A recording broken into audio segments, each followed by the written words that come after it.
Hello everyone and welcome to the Captain's video blog. We are Thursday, August the 11th, 2016. Oh boy, in a month I'm turning 23. Not ready for that. Something else I'm not ready is my family arriving in a few hours maybe. What I do know is that I'm gonna have to, well, go to bed pretty soon after this video is done, because it's actually 3:30 in the morning. I'm not sure that I have pajamas for tonight, so I might have to wait until my father gets up.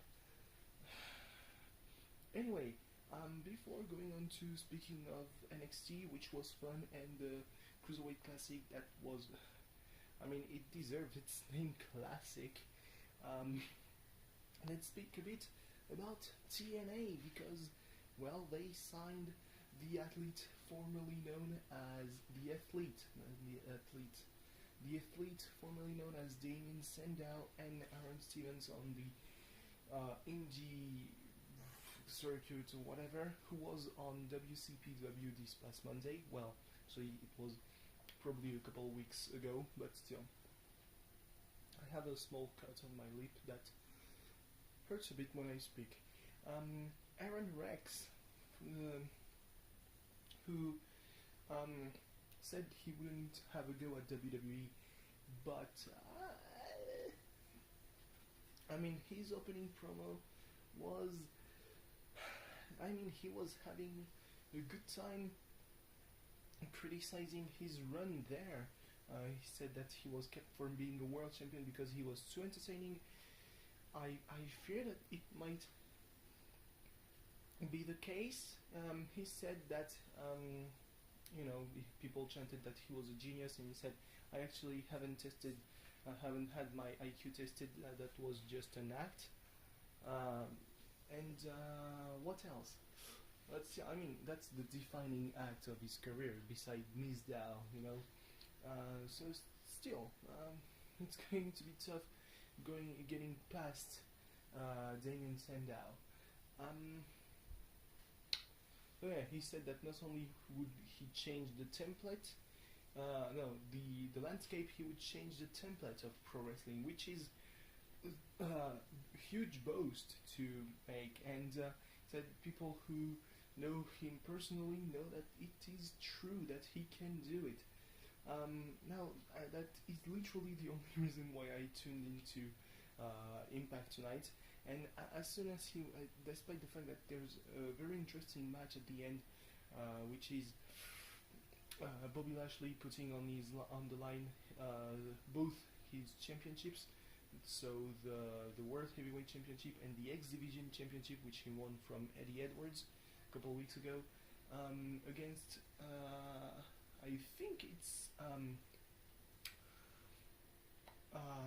I think it's James Storm, who is the King of the Mountain champion. I'm not sure. Certainly, I'm not sure at all. Apparently, it was live, which explained the microphone failure in the opening segment. But yeah, as soon as his promo was done, I was like, okay, there is a no holds barred match between two knockouts, and I was like, I don't know anything about this current rivalry. I just know that Gail Kim is probably 1,000 years old by this point, and that she's still wrestling. Good for her. And that apparently she was wrestling the daughter of the late great Eddie Guerrero, who is another of the WWE rejects. But if you look at it, the top of the card of TNA is no more the former greats of WWE and WCW. It's the WWE's how have been able to fuck that up so bad crew. EC3, Drew Galloway, Bobby Lashley, now Aaron Rex. I mean, even Jeff Hardy and Matt Hardy, if you want to go that way, despite the fact that Jeff is multi-time world champion, you know. and that Matt kinda is because he was ECW champ. Yeah. So yeah, this is pretty much everything I have to say. It's great things in the future, probably for Aaron Rex. Going to be a while until I can call him that and not Damien Sandow. But still, yeah, they're gonna have to push his name a bit more than what they did tonight. Just besides, hey, he's new and look at his nameplate. So yeah, so let's talk a bit about NXT. NXT was pretty fun. It's not going to be the go home show because NXT Takeover Brooklyn is taking place the day before SummerSlam, so there will be an NXT on the Wednesday before. It opened with the contract signing between Bayley and Asuka, and boy did they trade some hefty jabs at each other verbally. Like Bayley said that the Asuka mystique has worn off for her, and Asuka has said that she will bury Bayley's dreams where they came to life, but she respects her. And then we're like, oh. And yeah, fun segment. Establishes both as strong women, more than the other women's match that was later on the evening between Billie Kay and Liv Morgan. That definitely reminded you that yes, NXT is developmental. Yeah. Oh boy, that was a slow match. That wasn't bad per se. It was just slow. And that's weird because we've seen Liv Morgan and Billie Kay job to other female competitors, and they looked like they fared better. I don't know. And Billie Kay's finisher is a big boot. Yeah, tells you a lot on what's going to have to be built once Bayley is out. Because yeah, I don't feel that any of those two could ever step into the ring against Asuka and last more than 30 seconds. They can maybe get a strike, because Asuka will be like, yeah, hit me, and they will, and that will be it.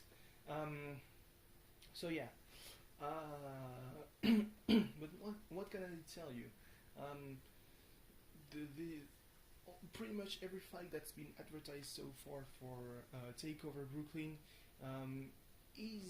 sounds great. Sounds like it's going to be not as amazing as last year, but it will definitely have all those fights have some sort of big match feel. The Authors of Pain, I don't think they have a match for Takeover Brooklyn, but they fought against some jobbers, quickly dispatched them, did the sweet thing, like they went for power bombs, but they hit their opponents' backs one against the other, they were holding a toast with their opponents, and then it wasn't synchronized, but 2 power bombs, and then TM61 came out. TM61, it's weird, and they got destroyed too.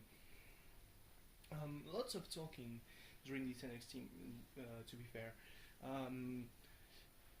Austin Aries came into William Regal's office, speaking about Citrus and everything, and then he said he didn't care, but what he cared about was the fact that Bobby Roode was going to have a match against Andrade Almas, who just had defeated Angelo Dawkins, and was confronted by Bobby Roode, and Bobby Roode said that, yeah, congratulations, but not on your match, because you kind of won in a shitty way. Oh, sorry, lad. And he said, oh, congratulations, because you have the honor of facing me, Bobby Roode, at Takeover Brooklyn too, and that's William Regal who said it, so fuck you if you don't want. He's going to be glorious and everything. No, but seriously, it's going to be great. So Austin Aries was pissed that he didn't have a match, and Roland Regal said, "Yeah, you're gonna have a match, sure, against a man that you've been avoiding for the past few weeks." And Austin Aries was saying like, "Who?" And it obviously is No Way Jose. He said, "I'm not avoiding him. I'm just making sure that I don't see him." Alright, that's, to me, he's still avoiding him, but why not? Shinsuke Nakamura said that, yeah, sure, Samoa Joe said that he would be able, if he finds me, he's gonna destroy me. I'm easy to find, and I know where to find Samoa Joe, and I find him when I want to find him. Ha ha ha ha. Nicely done.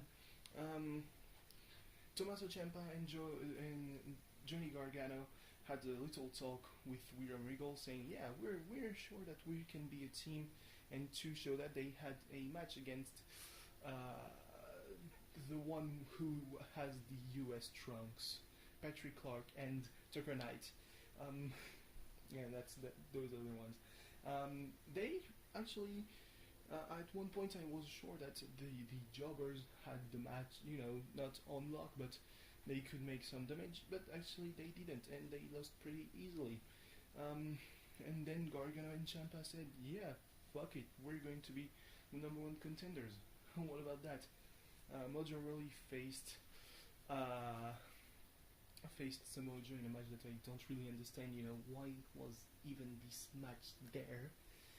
It was, Mojo has been drafted to SmackDown, so I don't get it. He held his own actually against Samoa Joe until, the Coquina Clutch, and obviously Joe won, and then he was like, "Ha ha, I won, hoo ha, hoo ha," and then he went back to the Coquina Clutch, and Shinsuke Nakamura came out and he was like, "Oh, I'm gonna beat your ass." Secretly rushed to the ring, trying to hold off Samoa Joe, and the greatest thing in the history of things happened. Nakamura just stole Joe's nose. Like, Joe was like, "Oh, what the fuck?" And so Nakamura was like, "Yeah, come at me, bro."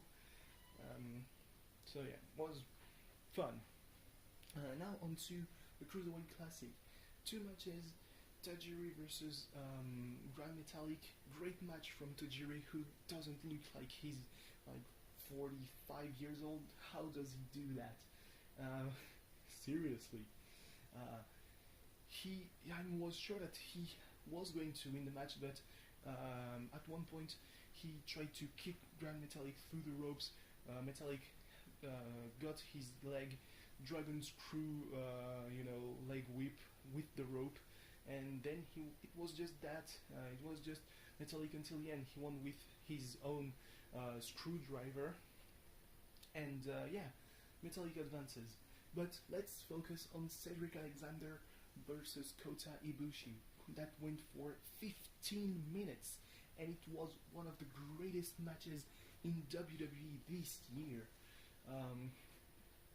Just Kota Ibushi won with combination, like he did the golden triangle, he did the golden star, and basically he had his own, went all out with his arsenal to ensure that Cedric Alexander would stay down, because Cedric Alexander wouldn't stay down. He ate a Pele kick, which is more of a bicycle kick with lots of impulsion. He escaped once the golden triangle. He responded with a tope and a diving clothesline. Just great match all around. You need to watch this, and great emotional moment at the end. He was standing there on the ramp, and everyone was singing, chanting, "Please sign him, please sign him." And Triple H came out like, "Okay, sure, I will sign him. Come with me, young lad. I'm going to make you a star." And that was just a great match. Trying to put it into words would not make justice to the greatness that was this match. Like Gargano against Ciampa last week was amazing. This one blew the roof off, and it's going to be hard to top that before the final. I'm saying that way too often. So anyway, thanks for watching. See you tomorrow. Bye bye. Strangely enough, this is still running. I would have thought that I had run out of space by now.